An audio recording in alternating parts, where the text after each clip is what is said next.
What up, ladies and gentlemen? Welcome to the Square Circle Podcast. I am your host, Marie Shadows, and on this episode, if you're watching it live on twitch.tv/Marie underscore Shadows, thank you so much for doing that. And as always, you can find the audio version of this over at anchor.fm/Square Circle Podcast. And as you know, for anyone that's listening to this on audio, I will try my best to explain everything to you of all the visuals that you're not seeing. If by any chance you guys ever want to check out a live Twitch chat, by all means head over to twitch.tv/ Marie underscore Shadows, where, our chat here is very active and, they love giving their opinions as well as listening to my opinions. On this episode, we are going to be going over the following. We're going to be going over the AEW Dynamite show that happened last night. There's only a couple of details in here that I want to go over. I'm not going to go over the whole entire thing, but I want to make sure that AEW and AEW fans understand that I want AEW to succeed, and I want them to understand that we want story, we want things that make sense. And this is me just breaking down some of the stuff, especially interacting with certain AEW fans, which, in my opinion, can get a little bit annoying, and you automatically know that they made up their mind and they're not going to listen to any type of different perspective. Not necessarily saying you guys out there have to be like, hey, um, you either listen to me or you don't. We're not saying that, or I'm not saying that at least. All I'm saying is that, like, if I want to create a conversation with you about a particular type of story and, see where our minds can take us in an active conversation with, like, what, 280 characters, it's just to gain perspective. It's not to be like, oh, well, you're 100% right. So, why not? We're going to dive right into AEW Dynamite, and then from there we're gonna just continue to talk about wrestling. We'll talk about the Owen Hart tournament, which, I still believe that it's basically a money grab. That's right. I said it. I basically believe that it's a money grab, and I believe that they're using the name just to have, something special without it being special. It doesn't feel like, it's front and center. It doesn't feel like um, it's a big deal when it's supposed to be a big deal, when, it's sort of like dubbed that it's a big deal. But we'll get more into that in a little bit, and then after that we'll talk about the fact that AEW sold out the United Center, um, which is basically going to be the home for the Forbidden Door pay-per-view coming up on June 26th. I have my one burning question, which is, you know, that's great that they sold out for the Forbidden Door, but how big of the chunk is it that it's for scalpers that, bought it?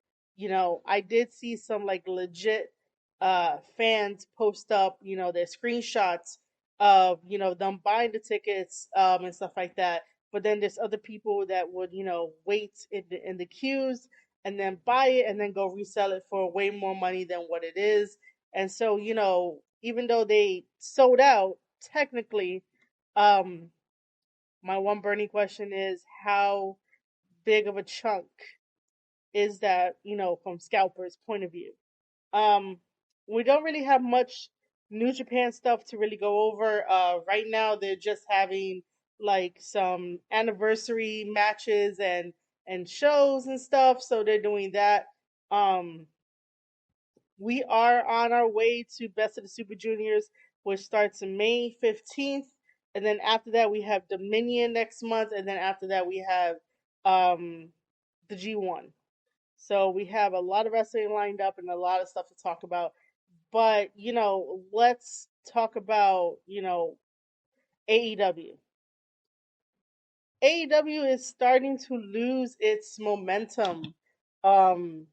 AEW fans may not see it, They may not want to believe it, but they are losing momentum in the fact of how the cards are being booked, how, everything is happening. Um, you know, Yesterday wasn't really strong. Um, it really wasn't. So let's start with the first topic of MJF versus Wardlow. Let's talk about MJF versus Wardlow. So, after MJF got done feuding with CM Punk, we automatically went into MJF versus Wardlow because Wardlow was sick and tired of having a contract specifically with MJF. MJF owned Wardlow. And so Wardlow, is, I guess, was uh, the bodyguard to MJF. Uh, Basically, like, did all of his bidding. Um, and for a while, he was like, I can't really do this at all. So um, now we're here where Wardlow wants to get out of MJF and the contract, and this is why we have this feud, which makes perfect sense. I'm like, all right, cool, we got a story. Wardlow wants out of his contract. However, it's almost the same type of chase that has been happening between, had happened between MJF and Jericho, where Jericho had to go through like the stages of pain type of thing, where he's like fighting different people every week in order to get to MJF. So right now we're in that boat where Wardlow is doing the same thing. Of course, AEW fans are not going to want to believe that. They will probably fight tooth and nail um, about it with me, and then don't even give any type of, like, maybe they're doing it because of this. Maybe they're doing it because of that. But it's the same chase where MJF doesn't want anything to do with Wardlow. MJF wants to be protected and cower behind the people that he chooses to go after Wardlow. And, I understand that Wardlow is a very big baby face. He's definitely good at being a baby face. That's a plus. However, why would anybody who's looking to get out of their contract and who's had enough of MJF like really controlling them be so obedient in order to play by MJF rules in order to get out of this contract? Sure, some can definitely say that, during the feud with MJF and CM Punk, Wardlow gave CM Punk the Dynamite ring for CM Punk to use and stuff like that. You guys might end up saying those little tidbits are Wardlow rebelling against MJF, but that's not enough. That's not enough to really showcase the deep layers that this story can definitely go. Those are just little instances just because it was a coincidence that it happened and that it led to that. Um so yeah, I just don't understand like why a big guy like him would want to be so obedient to MJF, why he allows, to get the handcuffs and have security, even though he's been taking them out every chance that he gets, and he comes out with no music. And then my other problem with this storyline is that Wardlow is winning every single match that has been put in front of him. And my question is, when the payoff happens, are you going to be satisfied with the outcome? Because most likely they may end up having Wardlow win against MJF, and maybe this sets up for like Wardlow versus CM Punk, because most likely they're going to give the belt to CM Punk. Um, you know, or it sets up Wardlow versus Hangman. Imagine that. Because I don't know if MJF is going to win this match against Wardlow. Because if MJF does win this match against Wardlow, basically, everything that Wardlow has ever done to try to get out of his contract will be for nothing.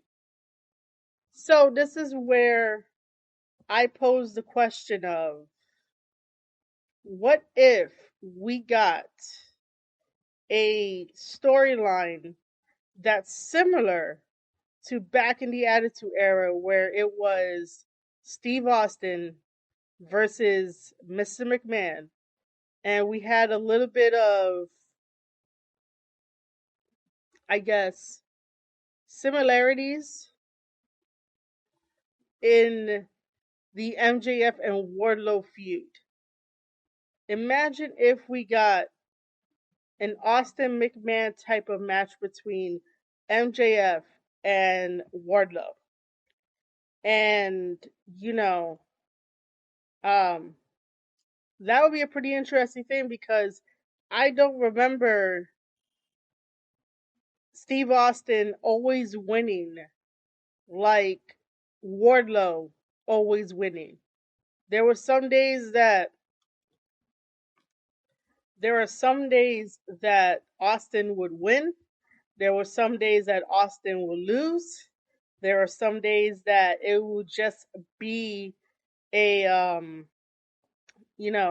draw. And then it's also the same thing with Vince. Like, there was no clear cut of Austin always winning or Vince always winning. And the moment that uh Austin would get his hands on Vince McMahon is the moment that we all cheered. And we cheered for that storyline because we were basically like, I want to do that to my boss, right? Back in the 90s, we all lived vicariously through Austin because, Vince was the maniac. He abused his power when he was in character. And, who wouldn't want to, fuck up their boss? So we live vicariously through Austin to, imagine that, to feel that satisfaction of that, the boss getting his ass beat. And so, why can't we have something similar with Wardlow versus MJF? Why does it have to be the MJF show? Why does it have to be the chase that MJF wants? It's not technically very manipulative, because MJF has done nothing to be very manipulative of Wardlow. It hasn't gotten personal. If anything, if he really wanted to teach Wardlow a lesson in, you don't mess with MJF, you don't take matches or I guess stories that is going to come bite you in the ass, because at this stage, MJF is in control, right? So if he really wanted to teach Wardlow a lesson about don't come after him, um, because the same way that he has the contract with Wardlow is the same way that, like, he could probably put him out of wrestling and be blacklisted. All these kind of story stuff that we could have went with it. We could have got that. We could have got that where it could have been personal, where it could have been a little bit more deeper into their story. But after Wardlow decided to cut that huge babyface promo, which I think exposed a lot, which really didn't need to be said. I'm a firm believer that in the business of wrestling, you shouldn't always reveal your spouse or the person that, like, you're dating or whatever, unless, like, you guys are two wrestlers, then maybe. But, like, the personal lives, like, keep that to yourself, because sometimes the wrestling community can get, very dangerous and toxic and stupid. So, protect yourself, protect your family at all times. But hey, what up, Jersey Devil?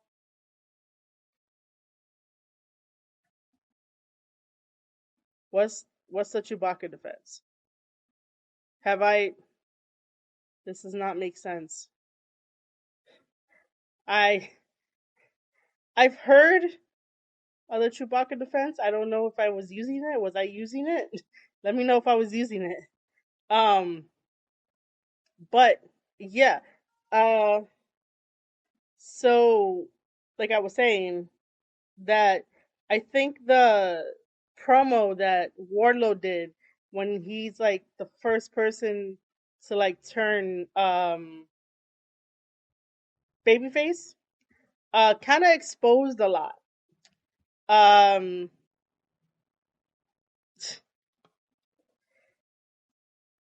Afternoon Jersey Devil.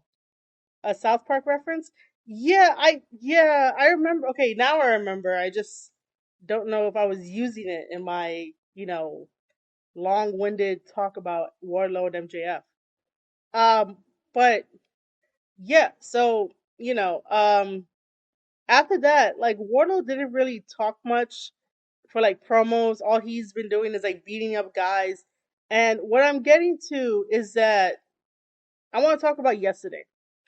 So yesterday, Wardlow is fighting against Big Cass, who is William Morrissey over in Impact Wrestling, and you know what felt like to me, because I'm gonna be honest here, and people are probably gonna like shit on me, but it's totally okay. Um, I did not watch AEW yesterday, but I'm allowed to watch the highlights.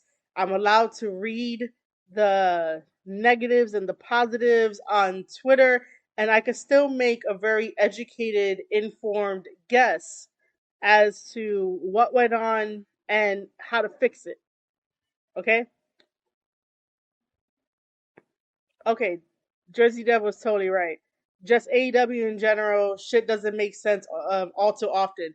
Totally 100% correct on that. That is why on this episode of the Square Circle podcast, we are going to be talking about those general decisions and like general shit that doesn't make sense and how to turn them to make sense.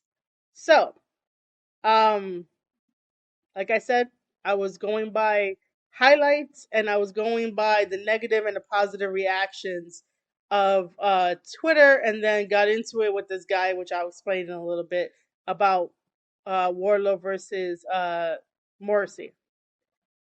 Morrissey did a wonderful Black Hole Slam. I'm gonna say that. Wardlow did a wonderful moonsault, but bro, you got to work on your moonsaults. If you want to learn how to do a really good moonsault, you call up Jeff Cobb.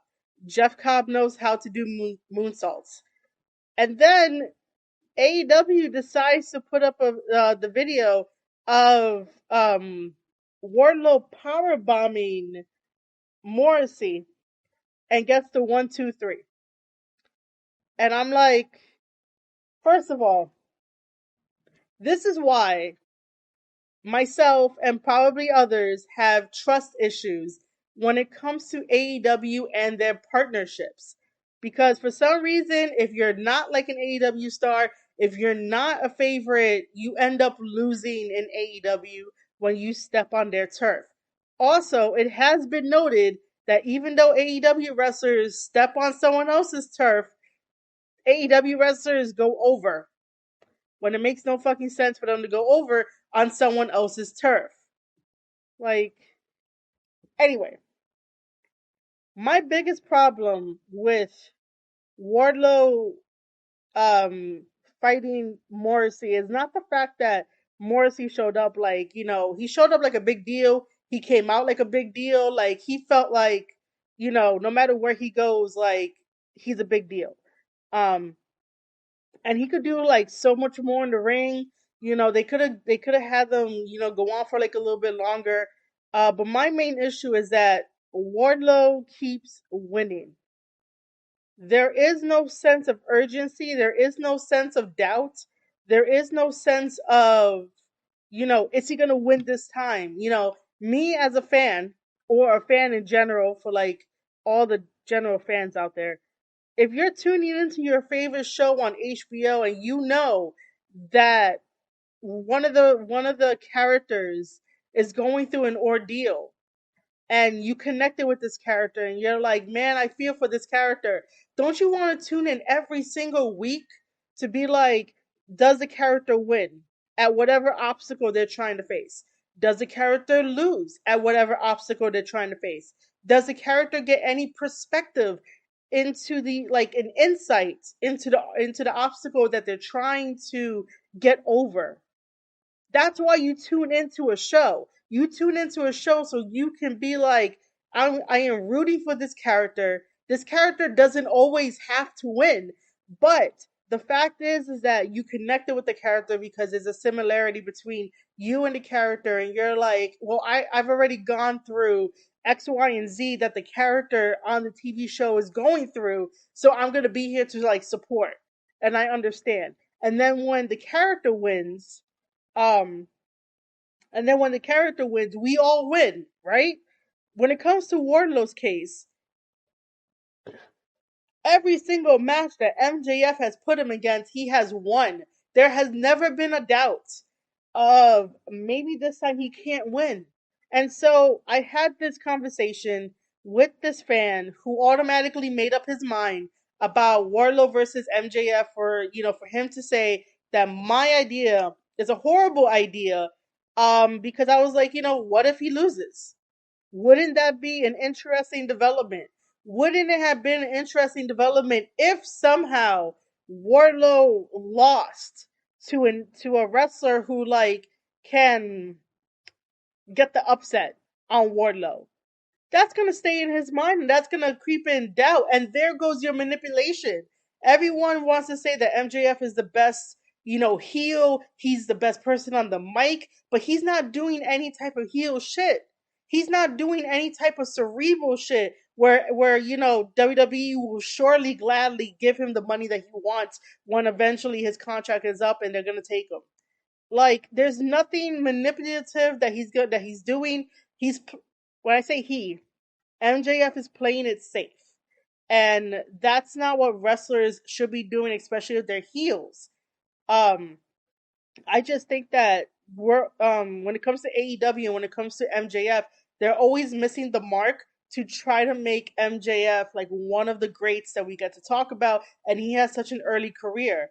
Like, bringing this back up again with, if Wardlow lost at any point during this um feud story, whatever you want to call it, and for MJF to capitalize on it, to play into Wardlow's fears, to play into Wardlow's like concerns, and probably tell him, you're always going to be contracted to me. I don't know why you even tried. Like, you're not good at trying. You're just a big man, and you should stay a big man. That's your place in professional wrestling. Like, imagine if it was a psychological thing, and you as the fan, the viewer sitting at home, you're like, damn, that fucking hits me right in the chest, because sometimes you might go to your 9 to 5 job that you fucking hate, and your boss might end up saying something in passing that's like similar to MJF, or like the treatment between MJF and Wardlow. So now you have an attachment to Wardlow and you want to see him win.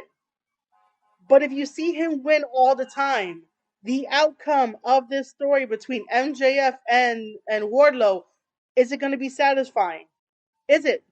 I don't know if it's going to be satisfying to you guys, but I know to me that it won't be satisfying. And this is why, like, trying to have a conversation about this on Twitter is not the best thing. Um the other thing too is that when I was having the conversation with this person, on Twitter, that thinks he knows everything. He was saying that Morrissey is a free agent, and I'm like, well, no, he still wrestles on Impact. Like, I don't know what you're talking about.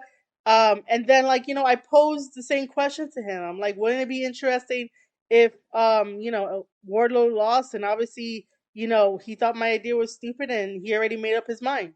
So there's no point to have conversations with AEW fans that are like that, who doesn't want to try to have a deeper layer in these stories because it's falling flat. Like, what else can MJF do? Nothing much, really. All right, I'm gonna go back up and read the chat. Um, And obviously, ladies and gentlemen, if you are viewing this live right here on twitch.tv/Marie_Shadows, by all means, if you do not agree with anything that I say, like, drop it in the chat. It's totally okay.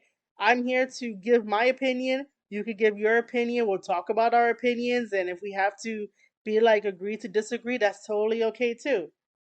Jersey Devil says, similar to the WWE WCW invasion, the home promotion can't make anyone outside look like a legitimate threat.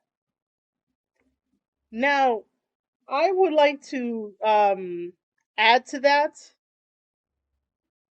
So, what I would like to add to that is, first of all, Jersey Devil's completely right. If you were part of watching that back in the day of the WCW and WWE like invasion type of angle, um, it'll be interesting if someone from Impact, came over and was a real threat and have, an AEW heart and soul wrestler go and try to defend the honor of AEW. Like, we don't have that shit anymore. The only place where we have it is like New Japan and Okada being fucking cocky of like, yo, you can't have a Forbidden Door pay-per-view without Okada. Like, his words and shit like that. He doesn't care about Noah, but he knows about AEW and shit. Um Jersey Devil also mentions, not to mention Wardlow has been hitting 3, 4, 5 power bombs to beat people, but just one power bomb is enough to beat a 7-foot guy like W. Morrissey. I think, in all honesty, dude, if Wardlow was gonna hit like 3 or 4 power bombs on Morrissey, something in that man's body was gonna break. So he wouldn't need surgery. He would have been out. I think the one power bomb to Morrissey is enough, but it just felt like it was like 3 minutes tops. You know, plus entrances, and I don't know about that, man. But I totally get what you mean.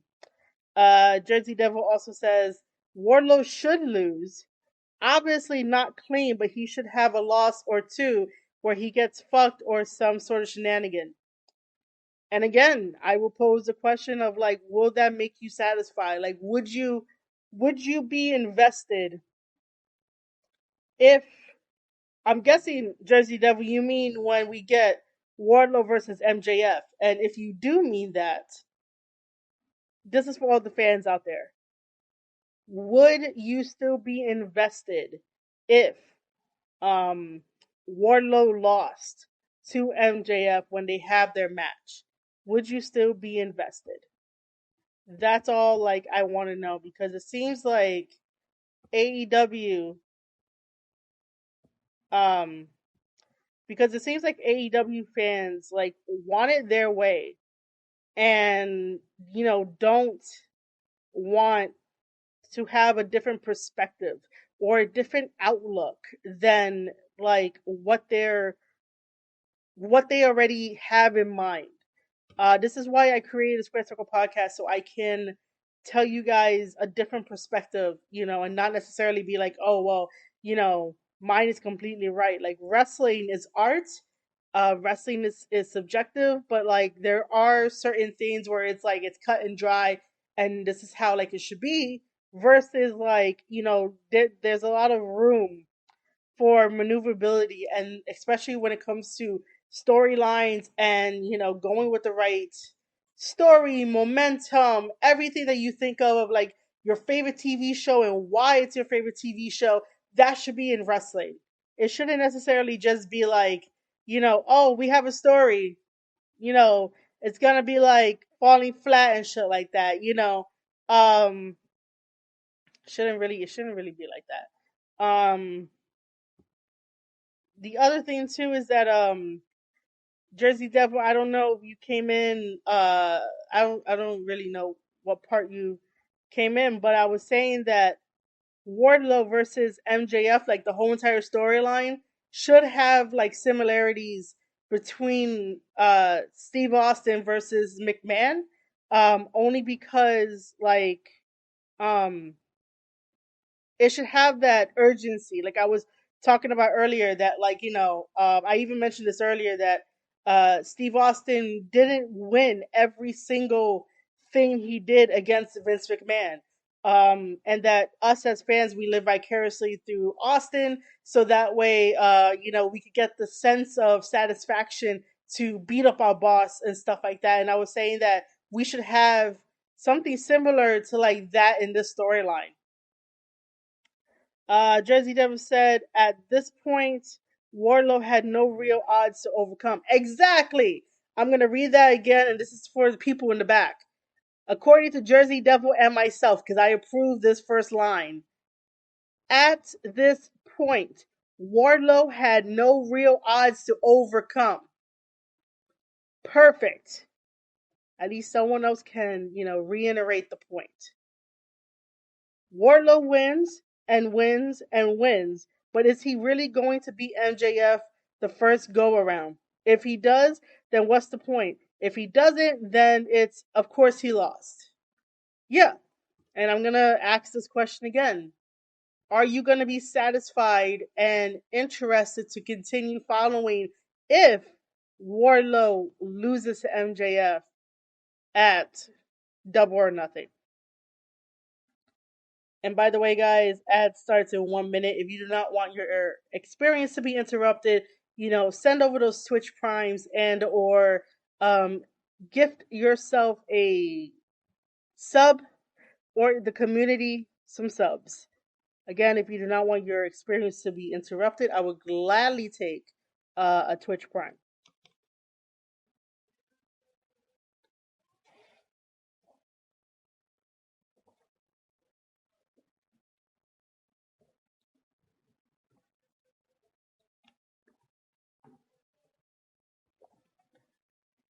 Gotta stay hydrated.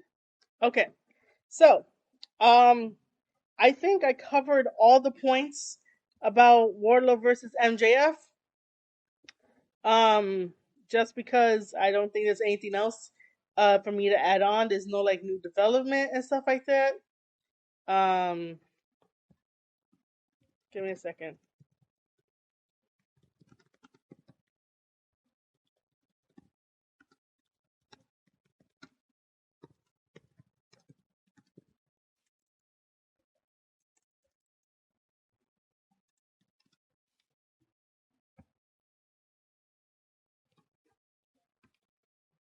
So yeah, let's see.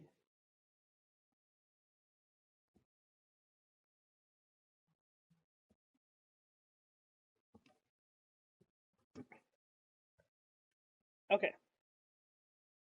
Okay, so Jersey Devil also says, and this is coming from a lapsed fan who hasn't watched a full broadcast beginning to end of any promotion since around uh 2008 and 2009.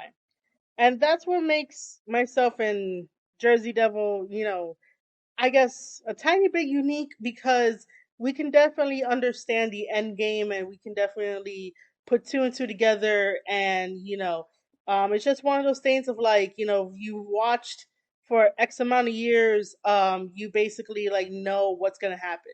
um AEW has been becoming predictable, so it's sort of like, what's the point, man? Like, you really do need somebody to think outside the box, to really sit these guys down and really say, hey, we can't have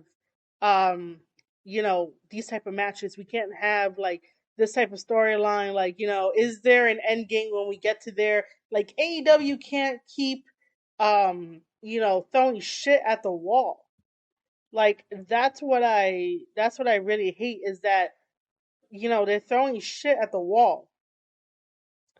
um the other thing too is that let's talk about um all right, so the main thing that I really want to talk about was Wardlow and MJF.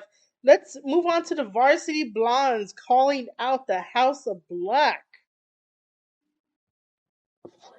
Man, I just can't anymore, man. I still what you know what? If I really think about it, I wasn't really like a huge fan of Aleister Black. I understand his hype. I understand that he has creativity. Not really, if I'm gonna be honest. Um, you know, Aleister Black does his creativity is more like something I really should be interested in. Something that I should be invested in as well. But if we're gonna be really honest, I think that Judgment Day does a better job of being darkness personified more than the House of Black. I just don't get the House of Black at all. Um, and this whole thing with Julia and her eye and I guess her poison and or darkness is seeping through and I'm like, all right, this story is taking way too long. And I understand that there's people out there that like this story, but this is like super slow burn and it really did feel like they forgot about this storyline.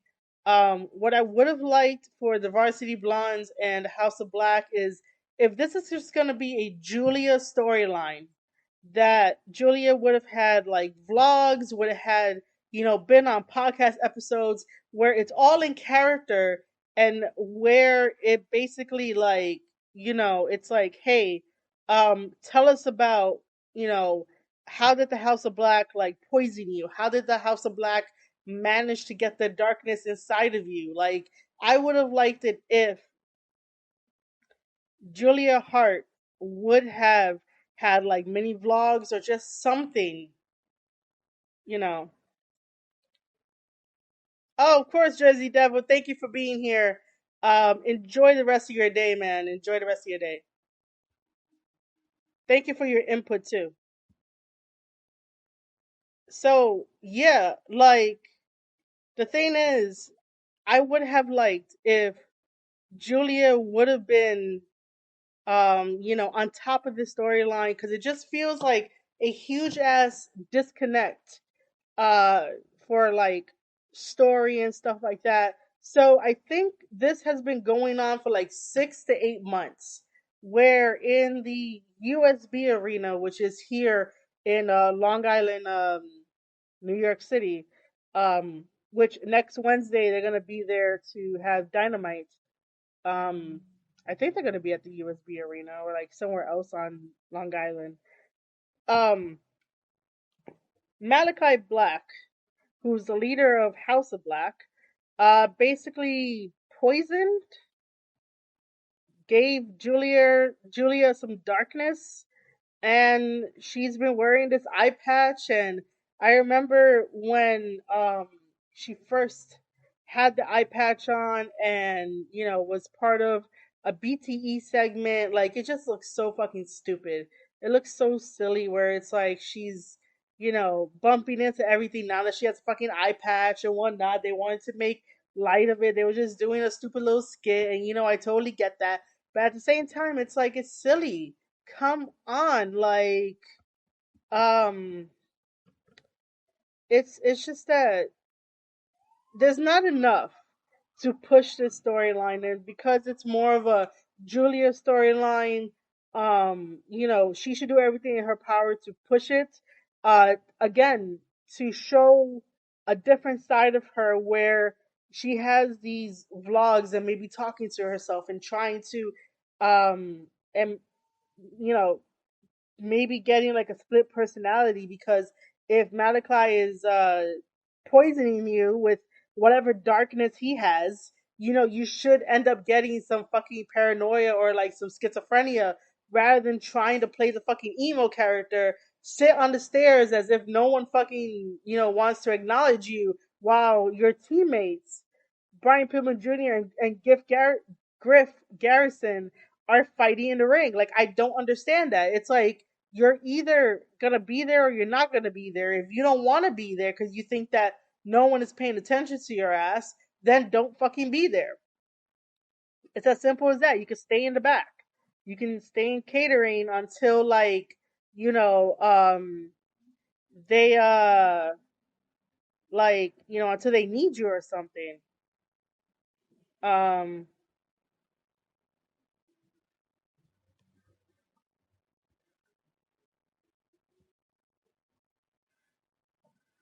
anyway, I just don't like it. So I was saying that this is how um you fix this. You fix it by going Hollywood, so to speak. You go Hollywood so that way you can make it into a movie. That's what Malachi likes to do. He likes to have these really high end production type of promos where, again, it feels very overwhelming to have these type of promos in a sense where, like, it doesn't get me interested. It's so fucking flat. And Malachi Black sort of doesn't know, or doesn't feel like he knows how to really, like, I don't know what's the right word I'm looking for, or the right idea I'm looking for, but it's just his style of doing the promos for the House of Black never really, catched on to me. Just because they were just too short, and it's like, feels like it speaks in riddles and tongues, and I'm like, I need something more, man. Like, I'd rather listen to Edge with Damian Priest than listen to Malachi Black. And it's not a like an intelligent level thing. It's just more like, who presents the information better? Who presents their team better? Edge's team, which is Judgment Day, and that's Edge and Damian Priest, they present Judgment Day better, even though you know that all their promos, maybe Vince gives Edge, some leeway, but regardless, you know that WWE is scripted. But the way that Edge can take the scripted promos, make it his own, and get you invested is what I like. When Malachi Black does his promos about the House of Black, I'm here like, all right, I just don't get it. Nothing interests me. Like, it really doesn't. But I think that this whole storyline that's been happening for like 6 to 8 months should have at least had some type of duality that Julia is struggling with. And then it gets, to a point where it gets bad. And this is where the varsity blondes come in because they want to help her, but they don't know how to help her. Um, and basically, like, have this big climax of a story that comes to a head that probably should have came to a head yesterday, but it might come to a head next week. But apparently, like, on Dynamite, Julia uh, was given the chair, but she didn't want to hit Garrison with it. Um, and uh, Malachi Black didn't like that, so he took the eye patch off of Julia. And I was saying that, does that make her good again? Like, does the evil come out? Um, does the evil come out? So yeah, like, I don't know, man. It's just really, really, really, really weird. Um,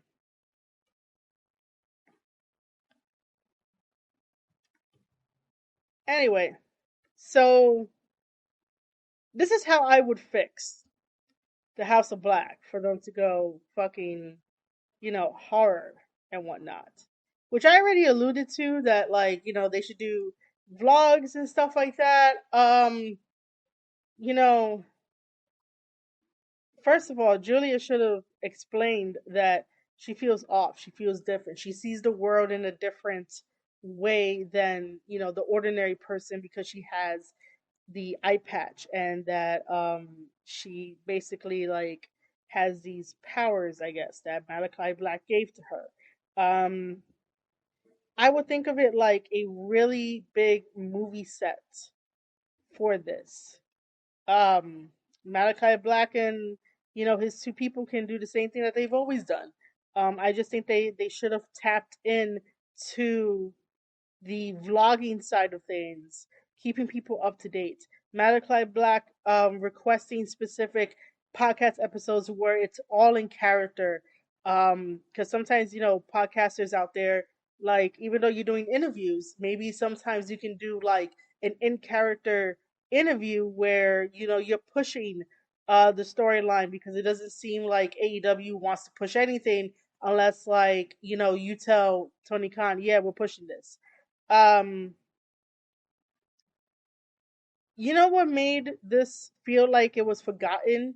It's because even though I know that the Varsity Blondes are wrestling on Dark, because I see the highlights and stuff, it just felt like there was a time period of the Varsity Blondes not being in attendance at AEW, and nothing was really said. Nobody talks about the Julia storyline. And then now that we had the Varsity Blondes calling out the House of Black yesterday, it feels like everybody is an expert in this story. And it's like, you're not really, like, I don't know how you can become an expert when there's like a big chunk of story missing, like, I don't understand that. I really don't. So yeah, I would just say that um, I would just say that they can still um, you know do this. They can still um, fix it, but I am so over it. Um, I am so over. Okay, hold on. I am so over this storyline. It's like it doesn't really move. I need it to move, but it really doesn't move. Um, and then I don't know what we really got yesterday. Um, I don't know how far we got yesterday by having Malachi Black take off the eye patch of Julia and stuff like that.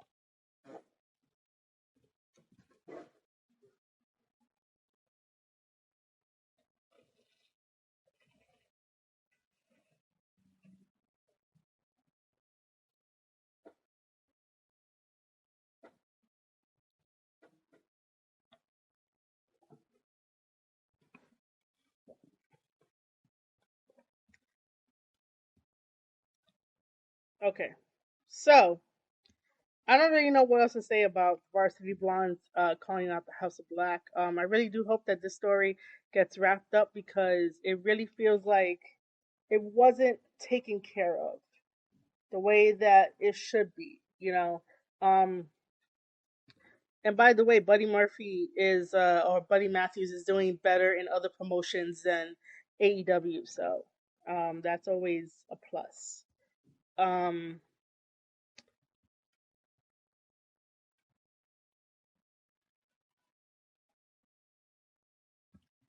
anyway, uh, what's another big issue that I had with this?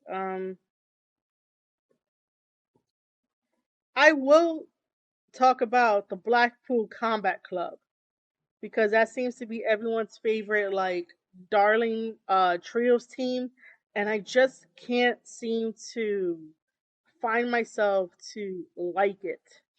Um,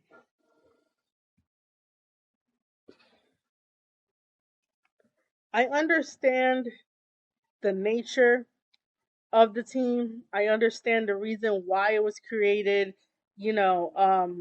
I feel like the only cool thing about it is William Regal.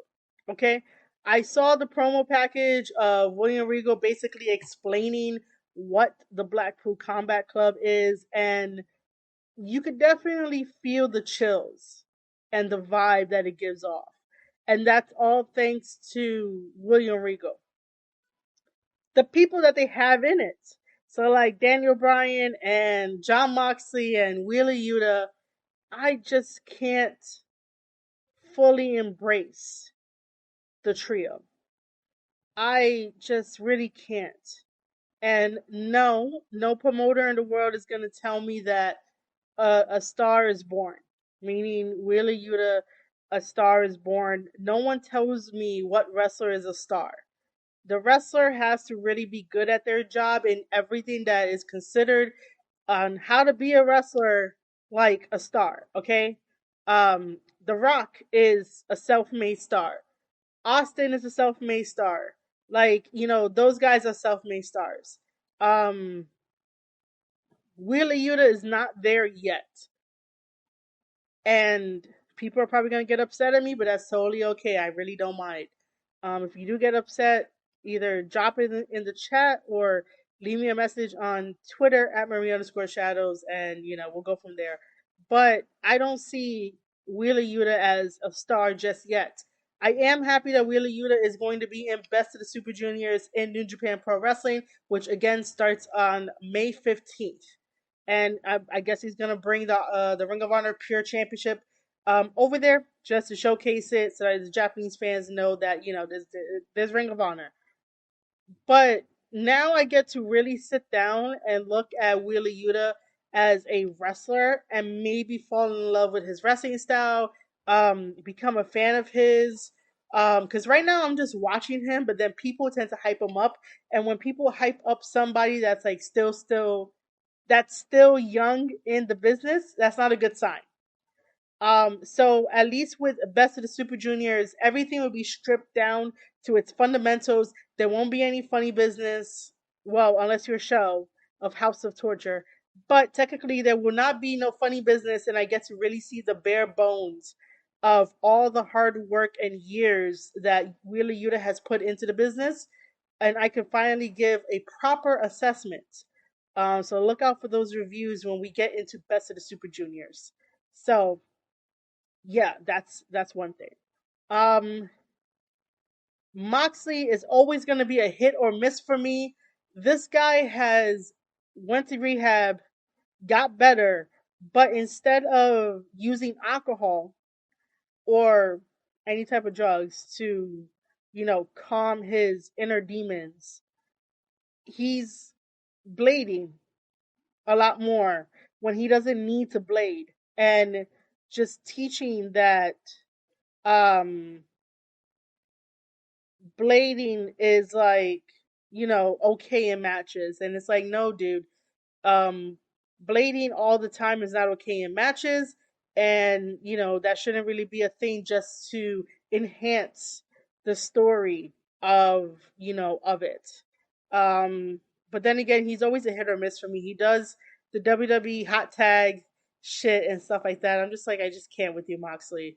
And by the way, I'm still like, I'm still a little upset at Moxley for him trying to call out Tanahashi, trying to be like, he runs New Japan and New Japan Strong, and it's like, bro, sit the fuck down. You've been in AEW ever since you tried to call out Tanahashi, and you didn't even do anything after your match where you could have said, "Hey Tana, I hope you were watching, because this is gonna be the end result when I get to you at Capital Collision May 14th in Philadelphia, and I'm gonna come and take that IWGP United States Championship title." No, didn't do anything like that. So I really do need Moxley to stop talking shit and like only talk his shit when he could back it up.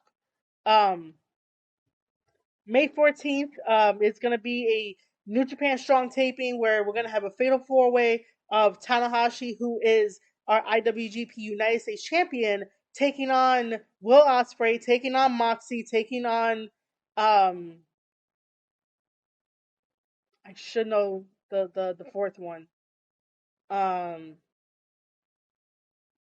oh my god, it's a fatal four way. I should know the fourth one. Why is it not coming to me? I was really talking my shit too.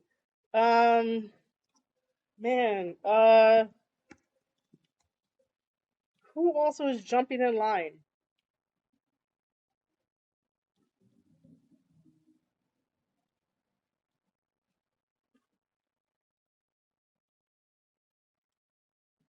Is it May 15th or May 14th? So they're doing a double highlight for Philly. Oh, Juice Robinson. I don't know why I couldn't remember Juice Robinson. All right, so let me say that again. We are heading to NJPW Strong Capital Collision where it's going to be the IWGP United States Heavyweight Champion Tanahashi taking on Jon Moxley, taking on Will Ospreay, taking on Juice Robinson. And, again, if you're not going to talk your shit until we get there to build up the match, then, sit down, bro. It's okay. Sit down. What I would like to say about Daniel Bryan is that I used to be a huge fan of Daniel Bryan. I know he is one of the best technical wrestlers in the world. And as you guys know, I love technical wrestlers more than I love the flippy guys that have no fucking psychology added on to their flips. I respect Danielson. I just really have. I fell out of being a fan, which is gonna sound stupid, when he decided to date and marry one of the Bella twins. And then WWE had him do the freaking Yes movement, and I just really can't anymore. I'm just like, it doesn't really. I don't really get excited to see Danielson. I know other people like the Blackpool Combat Club, but I just can't get behind them. I can get behind William Regal because I could believe anything this guy tells me, but the three of them, no, not really. Like, I think that even though Jon Moxley has all this passion, it still feels like, bro, are you like faking some of this shit? Are you not faking some of this shit? Do you have to, get so pumped up and animated by like the hot tag by just doing clotheslines, get the guy out, decide to throw the guy over the table, and then nothing really happens, and then throw him back over the table. Like, man, it's such a hit or miss. And then all three of them, their finisher basically is attacking the other guys with elbows, and I'm like, how is that exciting? How the fuck is that exciting? Like, I don't get it. I really don't. And then the bad part is that there's no other trios team that can match the Blackpool Combat Club as violent as they are. That's why, the tag team division doesn't really work really well because the matchups are so odd. One team is not matching the energy of the other team. And the match that I'm talking about is that the Butcher and the Blade teaming up with Angelico because they got to find something for Angelico to do now that Jack Evans is no longer with the company. Um, taking on the Blackpool Combat Club, I can see that the Butcher and the Blade can match the ferocity and the violence of the Blackpool Combat Club minus Wheeler Yuta.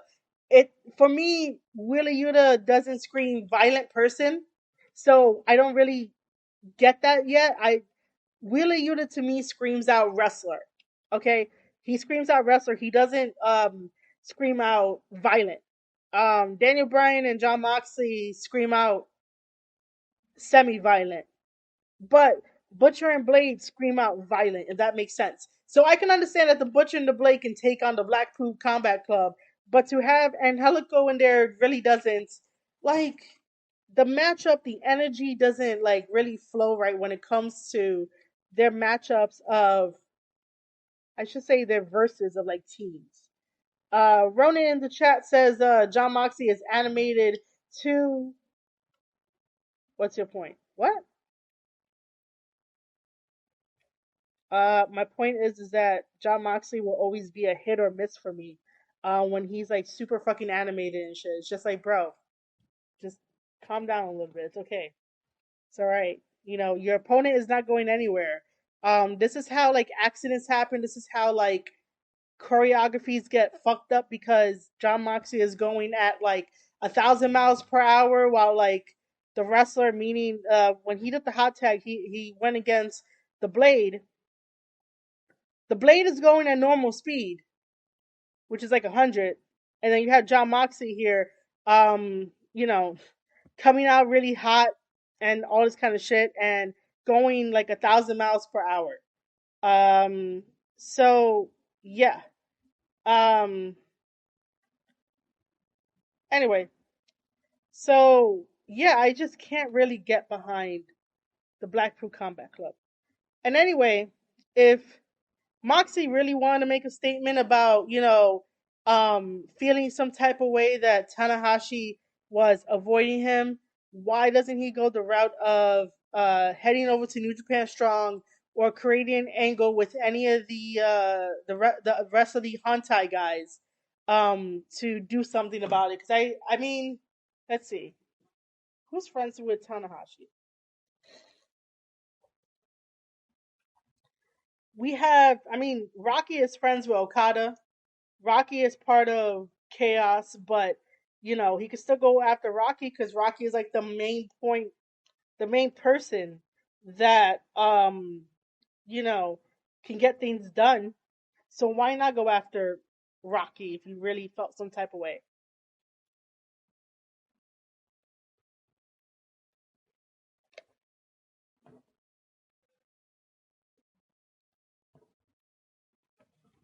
All right. Um, I really do not care about the grudge match of Chris Jericho versus Santana. I really think that it's time for Jericho to um just help out in the back. I really don't think that we need more Jericho on our TV.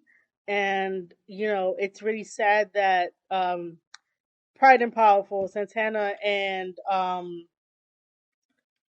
Ortiz still have not held those AEW Tag Team Championships.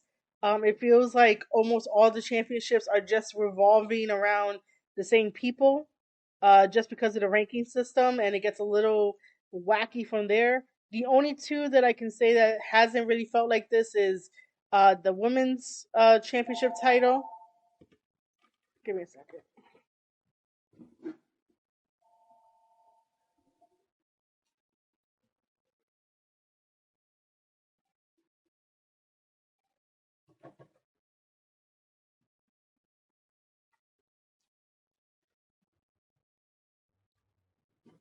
The women's championship title and the TBS title.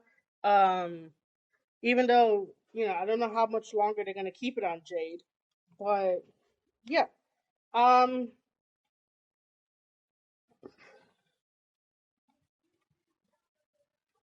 I saw some of the highlights of Deonna Purrazzo versus Mercedes Martinez, and while I love both women, it felt like they got the wrong end of the deal because the crowd was dead for some reason for the main event. And this was just Deonna dropping the belt to Mercedes. Because even though Mercedes was the interim Ring of Honor's champion, um, it was a given. It wasn't like, the build up to it and stuff like that. Um, the only build up this had was Deanna going on podcast shows and basically talking her shit about that she's a real Ring of Honor Women's Champion, and that, she basically, like, would show up anytime, anywhere, to face people. Um, so it's kind of sad where it's really kind of sad that we had the match.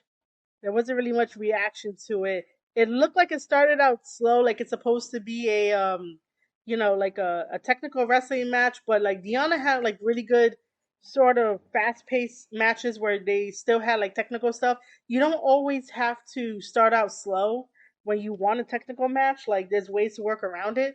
And then, people were complaining that it was gonna be 10 minutes. And that's only because of like where they're placed, and then if you look at the time, it's like, oh, it's 10 minutes till 10. That AEW has a 2-hour time slot. So there's I know it feels like on Twitter that every time people complain about something, it always feels like, well, what do you really want if you're always going to complain? So what I would have liked is that they would have gave a 60-minute time limit to Deanna and Mercedes, as what you're supposed to do with championship matches. You're supposed to at least give like a 60-minute time limit, if not 30 at most, right? but you eliminate matches that you don't fucking need. You don't need a grudge match between Jericho and Santana. That could be on Rampage.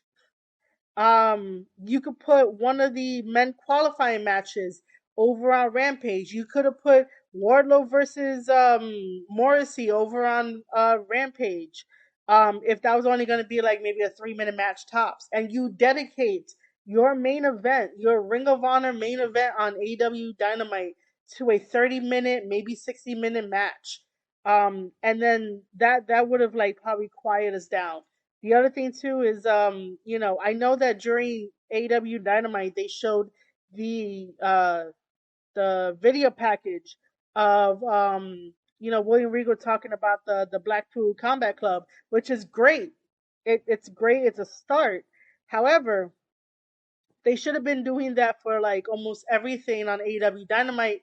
And if they really want help on how to space out their segments, you take cues from Impact, because Impact has been doing it properly and they know how to space everything out. They know what to like who to put on the show rather than trying to just squish everything in like 2 hours. That's what AEW does. AEW doesn't give you time to breathe. AEW doesn't give you time to digest when it comes to their shows, which is a really bad thing.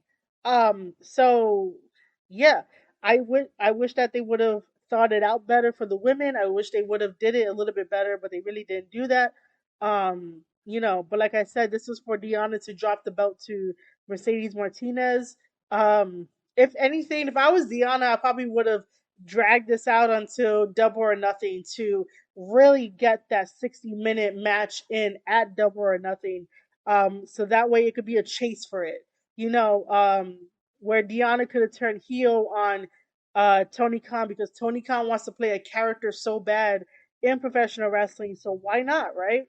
Why not tell your boss that, that you don't get to make the rules. Like, she's a champion. She has more say. She has more pull. Like, pull a Ric Flair back in the day during NWA days. And when he was going around the territory. Like, if you are the champion, you should get as much pull and probably abuse your power as much as you can to get what you want, because you are the true champion. Imagine if they had these series of matches, both Liana and Mercedes, having these series of matches where the the payoff is at Double or Nothing. Then we could sit here and talk about AEW is starting to revitalize, the women's division and giving us this and that and creating story and doing that. It might be a little bit difficult because Deanna has other obligations to fulfill. I'm not sure if Mercedes does too, but imagine that chase, that back and forth between, two women athletes, two athletes in general, until we get to Double or Nothing to crown the true Ring of Honor champion. But no, does Tony Khan think that far ahead? No. And then we have AEW fans who are like, oh my God, this is so amazing. No, you're missing the big picture. Let stories have stories. Let stories breathe. Let stories be digestible to you guys. So that way, when the payoff happens, you're like, oh my God, that was really great. Let's talk about it. Let's have a debate about it. Let me tell you the story from point A to point B. Let me break it down for you. But I really can't do that because we had one match, and that was it. And Mercedes Martinez had Deanna Purrazzo tapped to a Dragon Sleeper, which is still a very hardcore move, but we had a one match, one and done. And as a quick reminder, ads start in 4 minutes, and if you do not want your experience to be interrupted during the Square Circle podcast, by all means, send me your Twitch primes and or gifted subs, so that way you do not get an ad and miss the lovely conversation that we are having.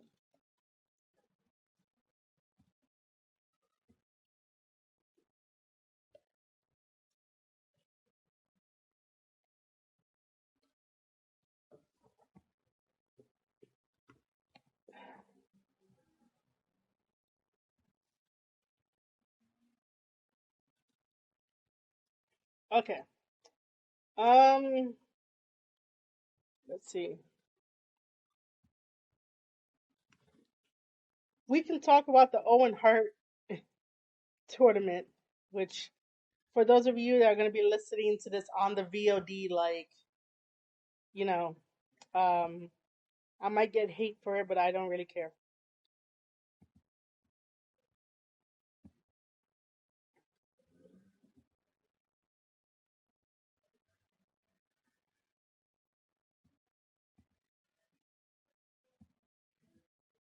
All right, I managed to get the male brackets. I don't know if they put up the female brackets, but I managed to get that. So yeah.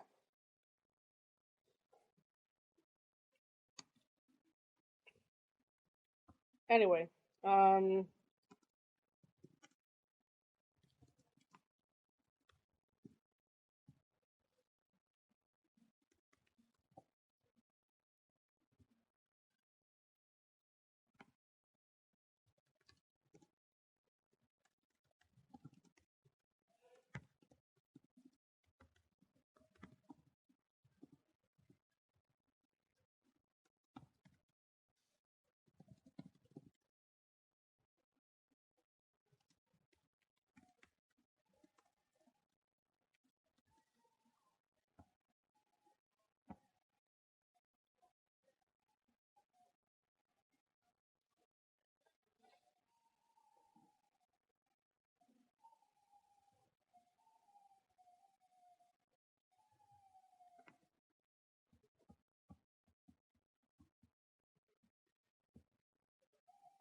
all right. Just another quick reminder: ads start in 1 minute.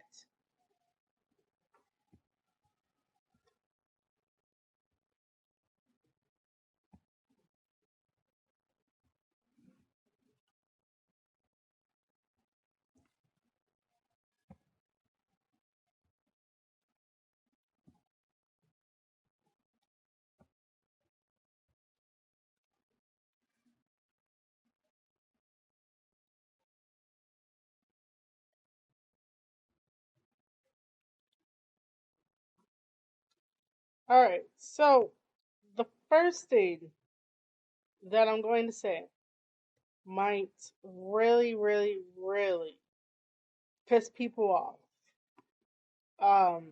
Especially when they listen to this on the VOD, or if you are lurking, this is probably gonna piss you off. I do not like the way that the Owen Hart tournament has been handled.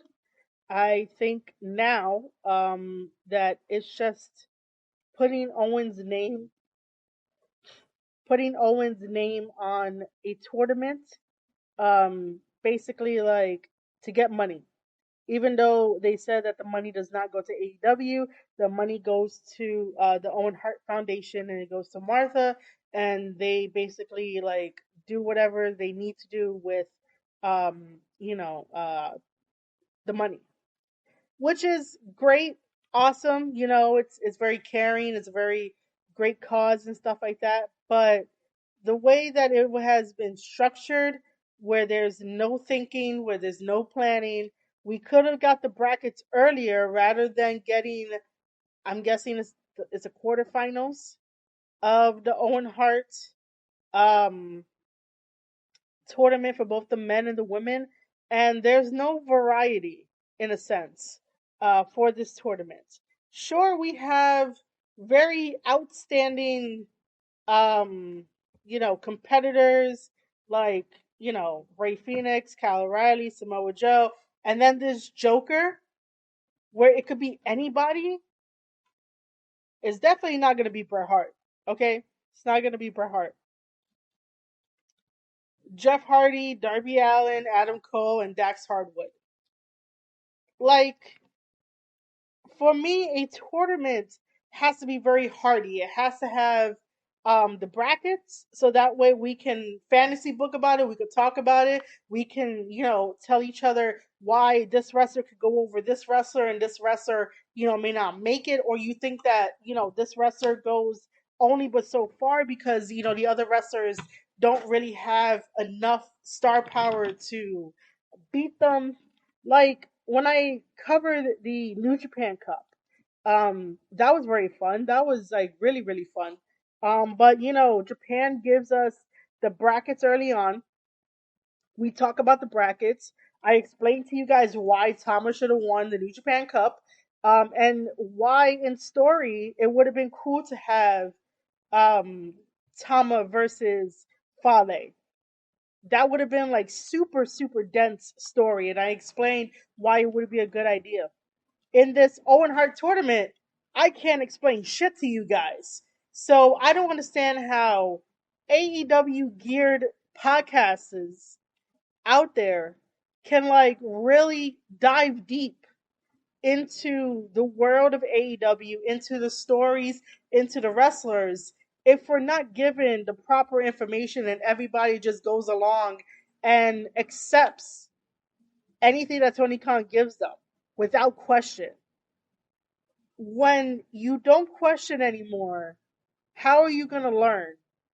When you question, you grow. When you question, you learn more, you gain more knowledge, and you have a better outlook and a better narrative to be like, all right, I understand your points. However, these are my counterpoints, these are my perspectives, and this is how, I see the tournament and why they make the decisions that they make. So I just don't understand if like you're still in a bubble that goes around and keeps the same tribalism feelings in your bubble. How are you gonna grow as a podcaster? How are you gonna grow as a content creator if you're not asking the hard questions, if you're not asking the right questions and pressuring, the powers that be, the management. We got this bracket of Ray Phoenix versus Cal O'Reilly. All right, cool. Did they have any type of vignettes or video packages where they explain what Owen Hart means to them and like where they were when Owen Hart was like already wrestling, like where they were in their lives? No. I don't know why Samoa Joe is in here. I don't know what kind of ties he has to like, Owen Hart or like the Hart family or anything like that. Jeff Hardy wrestled Owen Hart when Jeff Hardy was still a teenager, so that's something. That's something, but like, there's no video package of like what this means to Jeff. Darby, Darby gets thrown into anything. I don't even know if he has anything sentimental towards Owen Hart. Adam Cole is a Shawn Michaels guy, so why the fuck is he in here? Dax Harwood, we all know that he loves Bret Hart. He loves the whole Hart Foundation. And I think that sometimes instead of paying tribute to the way that Dax does, to the way that CM Punk does, like start doing original shit. Like you don't always have to pay tribute to somebody, and there's a way to do it where it doesn't feel kind of cringy.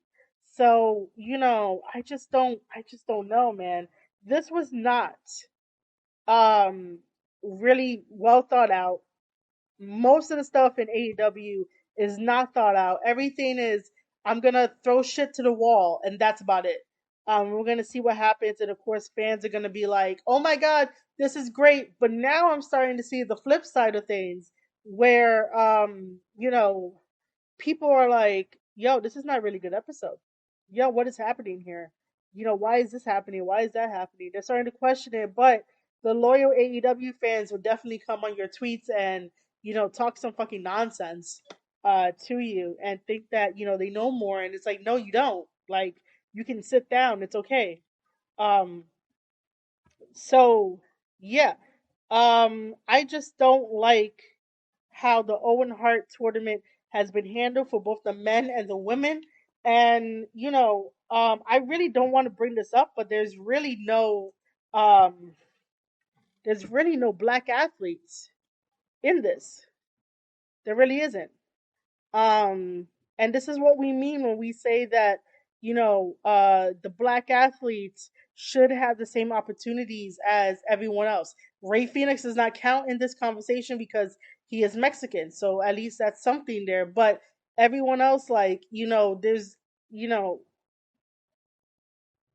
no black athletes here, and there's no black athletes over in the women's side. Um, and like I said, this is basically what we mean when we say that the black athletes don't really necessarily get the same opportunities as you know, their colleagues sometimes.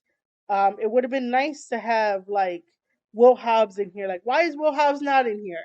Um, we could have Swerve in here. We could have Jay Lethal in here.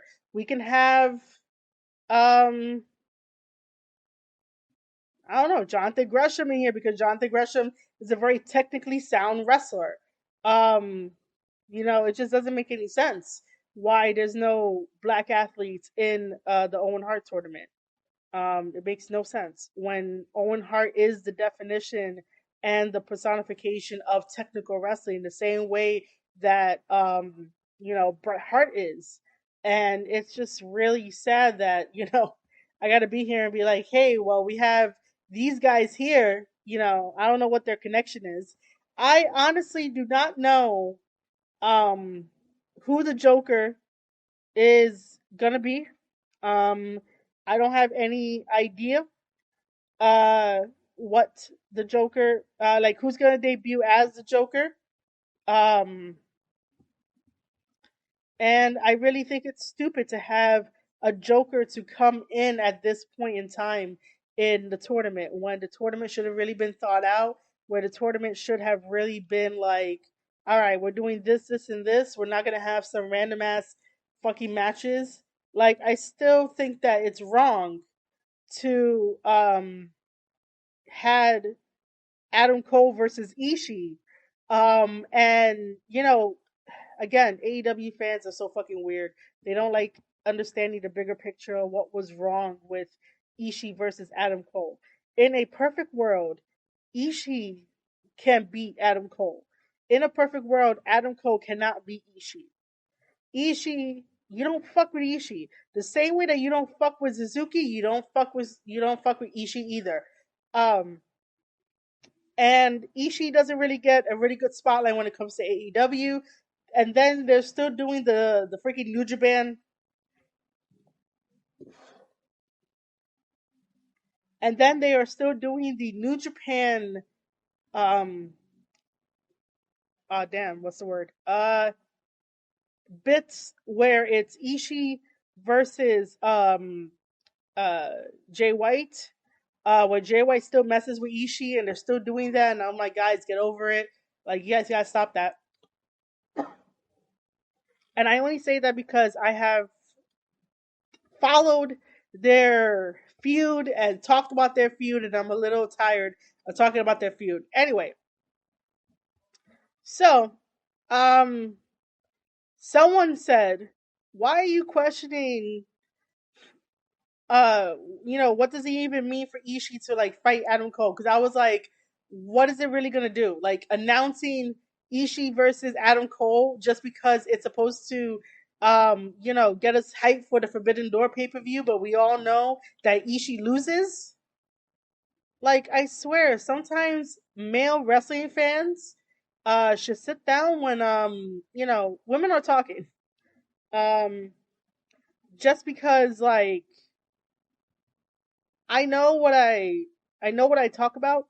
I know the reasons why I ask certain questions, and if you don't know the answers to certain questions, it's okay. You could just tell me I don't know. That's okay then, trying to make yourself look like an ass and then trying to assume things. Um, but yeah, like because you're advertising for the Forbidden Door, um, that you're gonna have Adam Cole versus Ishii. That doesn't do anything. We know Ishii's not gonna like win. We know Adam Cole is gonna win because we know Ishii has, you know, um, Impact tapings to do, and then maybe his indies, and then going back to Japan. Um, so yeah. Um, I just don't think that this tournament is worth it. That this tournament holds any type of value to it. Just because it doesn't feel like a tournament for or an Owen Hart. It feels like a tournament with just his name on it. And that's it. So yeah, I know there's probably like um some other stuff I want to talk about it too, but that's mainly like the main point is that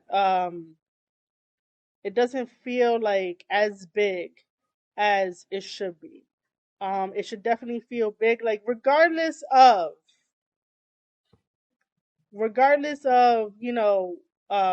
the death of Owen Hart and how that situation was handled and how Martha feels and stuff like that. Like regardless of that, it should feel bigger than what it is.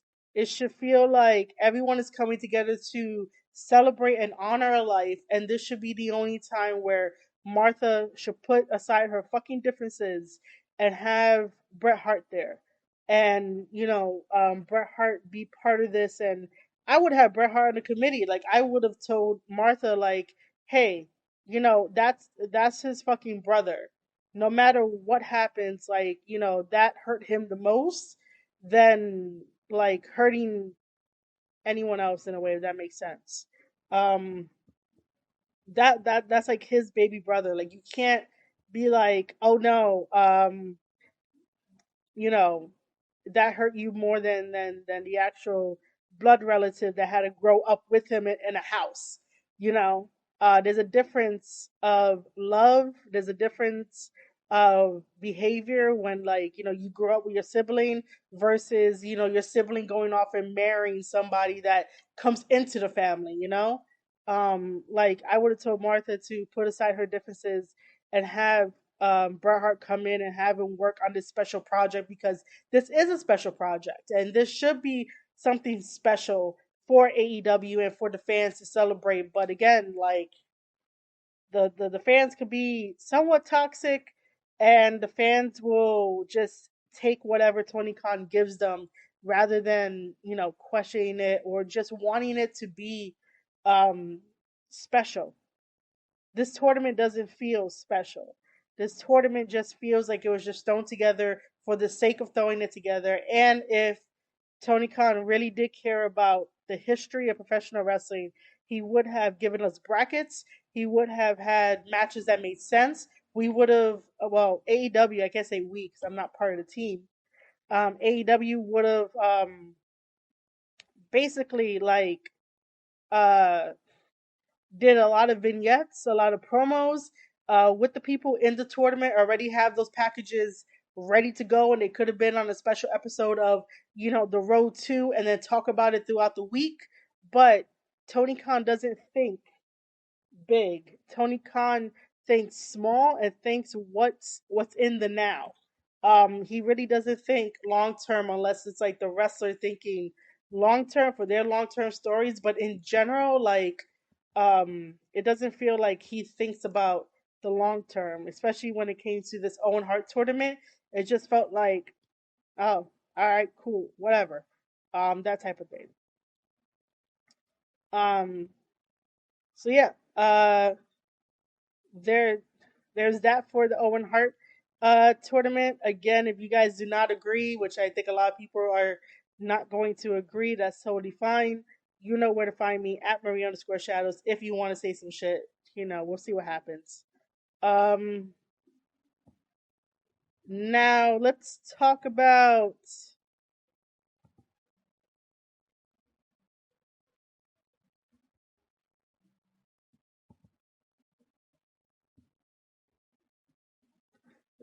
the Forbidden Door, which is June 26th and it's sold out. I was not afraid of it not selling out. If that makes any sense, like I never doubted it wasn't gonna sell out. I'm only doubting the matches that's gonna be happening, the booking that's gonna be happening, because I do not trust Tony Khan and his booking. If this yesterday's AEW Dynamite is any indication of that, I really don't trust it. Tony Khan's handling of New Japan Pro wrestlers, Impact wrestlers, and Ring of Honor wrestlers proves that too. Where, I just don't trust it. I really don't. So the Forbidden Door sells out. The Forbidden Door sells out. the United Center, and not one match has been, um, announced. So it got sold out because of the collaboration. However, again, I pose this question to you guys. How many think that the majority of those tickets being sold were scalpers buying the tickets during the pre-sale? Like, I really do think that it was like a majority of that is scalpers, and then yet then we sort of praise the fact that they sell out, which is okay, which is okay, but you also gotta live in a realistic world where, like, any type of convention, any type of like event, would usually have scalpers, and they turn it and they basically, like, resell it for more. So while yes, we celebrate that the Forbidden Door, come June 26th, has sold out, you know, how many of that are, wrestling fans, and how many of that are scalpers? I just like living in reality for a bit, rather than just assuming and praising, like, oh my god, congratulations. Yes, it is a congratulations type of moment. Um, but other than that, it's like, all right, cool, but what about those scalpers? Because you could go on, like, I don't know, maybe like StubHub, maybe they'll like resell it for a lot more money. eBay, they'll resell it for a lot more money because they know that how big this is, and this changes the wrestling industry for like a little bit. Well, for maybe a little while, it changes the wrestling business. So people know how big it is. People know how important it is. So that's why scalpers are there to buy up most of the tickets and basically like resell them. So yeah, that's the only question that I have. Other than that, like, we should give the ordinary, normal thing of congratulations AEW for selling out the Forbidden Door pay per view. And I really do need Jay White to say that he single handedly sold out the United Center. I do not um, want to hear that CM Punk had any like hand in it, because he's been quiet about the Forbidden Door. He's been dodging Kenta. He's been dodging Okada. Like, he hasn't said shit. So this victory, this victory lap goes to Jay White. Okay, this victory lap goes to Jay White. It's not gonna go to CM Punk. I don't know. Um, I don't know who listens to Tom McDonald here, but when he did the second diss rap to, oh no, when he did the first diss rap to um, uh, Mac Lethal, there's a line that he says, I'm selling out shows in your town." That's exactly what Jay White is doing. Jay White is selling out venues. Jay White is selling out the United Center in um, CM Punk's town. Yep, I went there. Um, because, again, let's face it, Jay White is wrestling's number one asset. So it only serves him right to, sell out this one. Um, I just,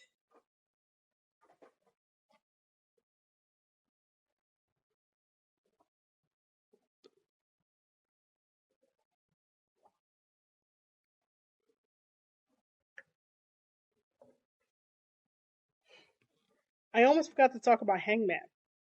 That's how much of a forgettable champion that he is. Um, so I guess keeping the Forbidden Door thing up. Let's talk about Hangman Adam Page for a second and his AEW reign. I'm gonna ask this very honestly to you guys, and again, you guys can drop your answer in the chat, and or you can find me on Twitter at Marie_Shadows to let me know. Basically, Are you remembering his title reign? Because I am not remembering his title reign. And I will say this though, that because he was out last week, and that's because he caught COVID, um, that doesn't count. But I mean, in terms of the Hangman discourse, I was gonna say Discord. The Hangman discourse, right? Is basically now people are saying that he is turning heel. And you know what? Hold on. That he's turning heel because um of what he said to CM Punk about wrestling him and stuff like that, right? Cuz at Double or Nothing we get Hangman Adam Page versus uh versus CM Punk at Double or Nothing. And it's like, all right, cool, cuz CM Punk is number 1 in the rankings, which again makes no fucking sense, but I'm not going to rack my brain around it. So, um he says that they're not going to have this masturbatory uh Bret Hart dedication match when they fight at Double or Nothing. Cool, awesome.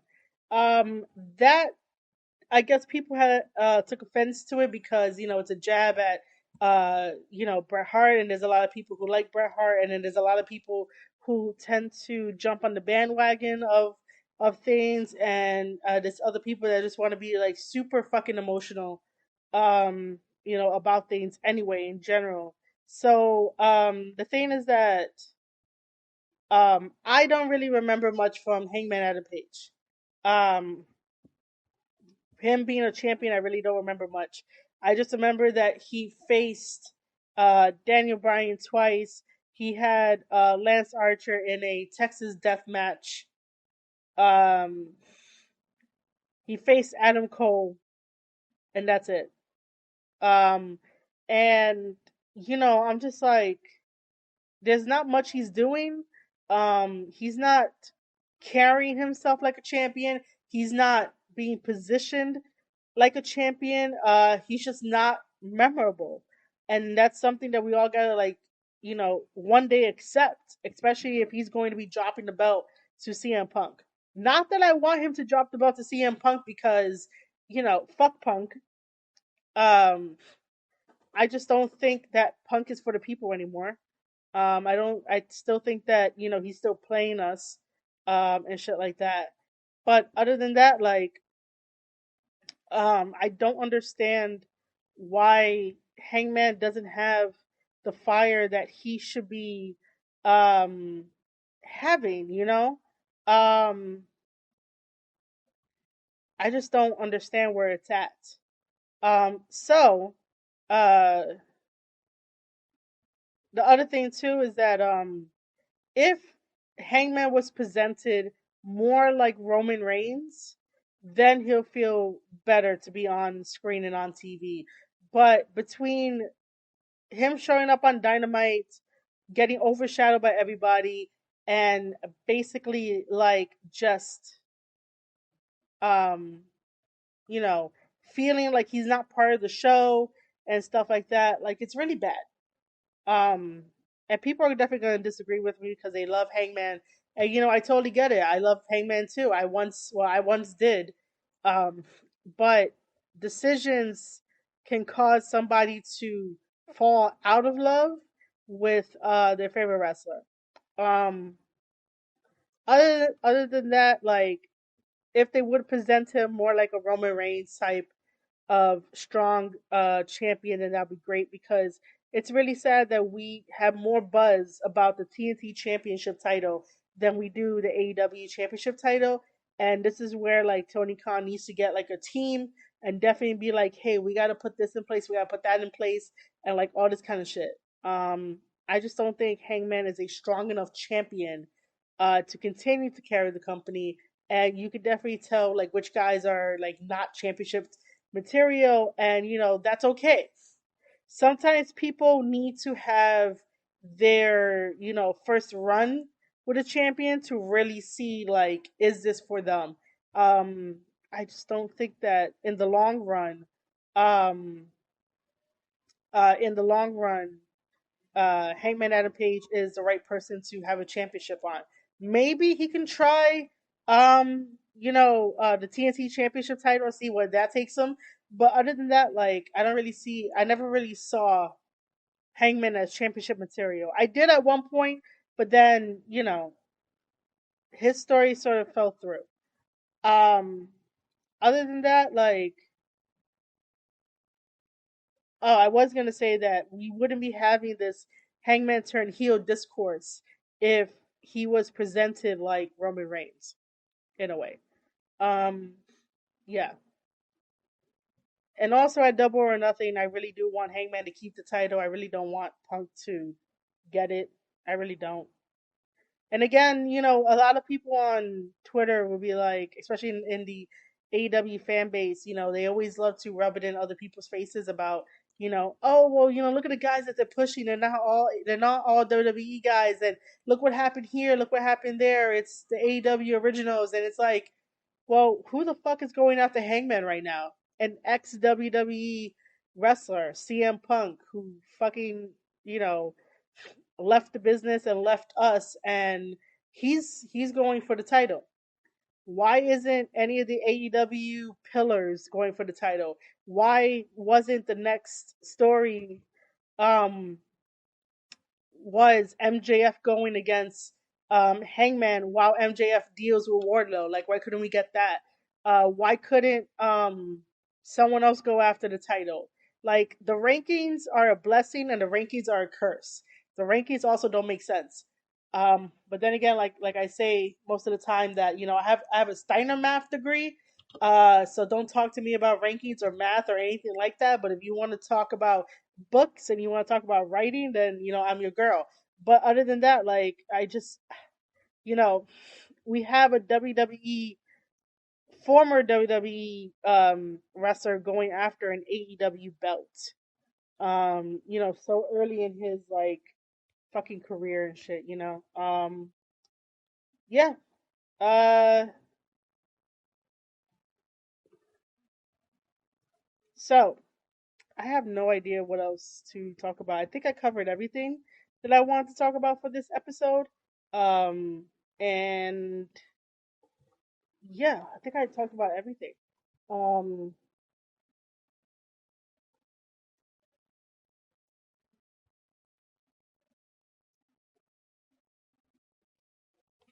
um, yeah, I have nothing else. I have nothing else to, like, really add. Like I said, New Japan Pro Wrestling is just doing little tiny activities.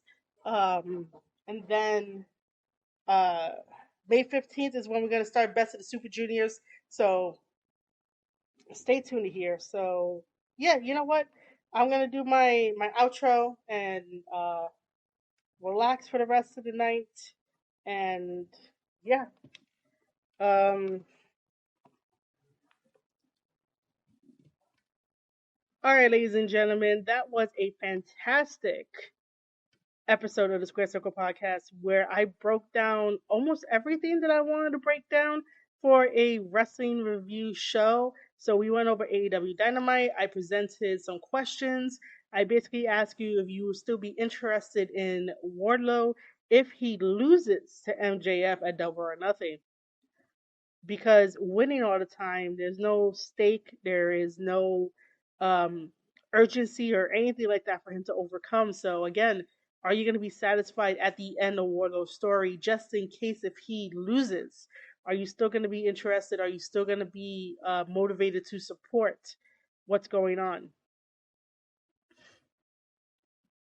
We also talked about the AEW Dynamite as a whole. My take on the Blackpool Combat Club, my take on the House of Black and Julia, my take on the Owen Hart tournament, which I still think that it's his name being plastered on there. It doesn't even feel grand. It doesn't feel like something amazing. When I talk about New Japan Pro Wrestling and their tournaments, so like the G1, there's prestige to that. The Best of the Super Juniors, there's prestige to that. World Tag League, there's prestige to that. Those tournaments, you want to be in it. I don't know about this one. Like, I wouldn't want to be in this if there's not that much hype behind it. And then we talked about Hangman, that he's a very forgettable champion. I have no way to fix this guy at all unless he wants to hang out with Clark Connors to get some promo work in and like learn how to be a better professional wrestler. For some reason, when it comes to like Virginia and like North and South Carolinas, like you get hit or misses when it comes to professional wrestlers out of that scene, and that's not me trying to be really really bad um or really mean. It's just an observation that needs to be said. And I'm really glad that you guys love my hot takes. I really do. I'm glad that you guys do. So this is, you know, all of my ideas and opinions on professional wrestling. It's okay if you do not agree with any of it or some of it. It's totally all right. But at least, like, if you want to rebuttal anything, make sure to have a good argument. And Vortex, you are most welcome. All right, so that was the rundown of the podcast episode. If you don't want to like listen to the whole thing, but you probably should. And again, ladies and gentlemen, I do these live on twitch.tv/Marie_shadows. And if you do watch this on the VOD, that would be great. Again, this will be on anchor.fm/Square Circle Podcast. And this would also be on youtube.com/Square Circle Podcast. As always, you can follow me at Marie_Shadows and let me know your thoughts. And if you want to take it a step further, you can always support me at my Coffee page. Coffee is better than Patreon. It gives you options to spend your hard-earned money on how you want to support. So head over to www.ko-fi.com/Marie_Shadows. And of course, now that I am Twitch affiliate, I am the sweetest podcaster because I let you know when ads start. If you do not want your experience here at twitch.tv/Marie_Shadows to be interrupted, all you have to do is just send over that Twitch Prime and I'll take care of a free, that's right, a free subscription.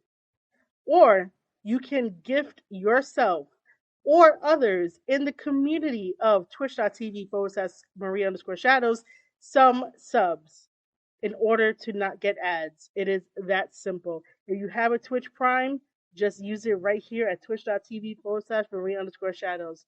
So I'm going to play us out on an ad, and then, of course, you have been listening to an episode of the Square Circle Podcast. I am your host, Marie Shadows, and I'll see you guys on the next one.